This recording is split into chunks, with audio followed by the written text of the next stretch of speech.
Do you feel like you just can't get happy?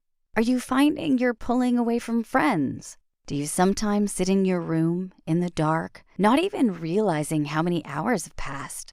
Depression can affect anyone, especially teens. About 20% of all teens experience depression before they reach adulthood. That's a worrying statistic. When singer Willow Smith, Will Smith's daughter, came out and said she suffered with depression, the comments at the bottom of many articles were attacking her, saying, "What have you got to be depressed about?" A lot of people don't understand that mental illnesses don't discriminate between age or circumstance. Often, depression is even more difficult to recognize in young people than adults, because as a teen, you experience so many changes at this stage in your life.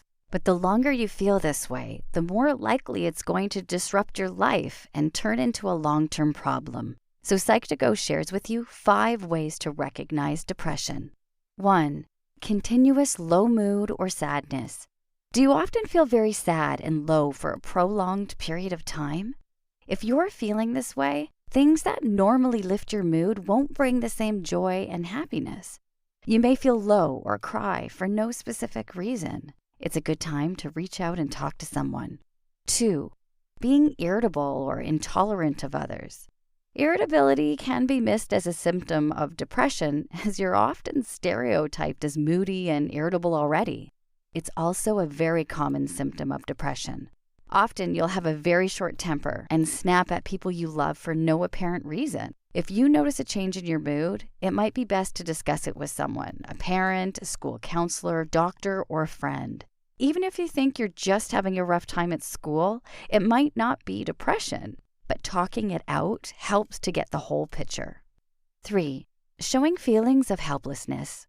If you're suffering with depression, you'll feel out of depth, like you aren't in control of your life. You can feel completely helpless and confused. While these feelings are normal as you go through changes in your body and growing up, be aware if this symptom persists for longer than a few weeks. Feelings of unhappiness, worry, guilt, being fearful, helpless, hopeless, or lonely could all be signifying that something more serious is wrong. 4.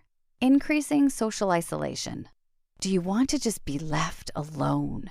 When you're not feeling like yourself and your mood is low, it can lead to social isolation. It can be hard being around people because you feel like you have to act like you normally would. This emotional strain can cause you to give up socializing altogether. If you notice you're starting to withdraw from people, talk to someone. Even if you feel you're just having difficulties with friends, it may not always be a sign of depression, but dealing with it now can help stop it turning into something more. 5.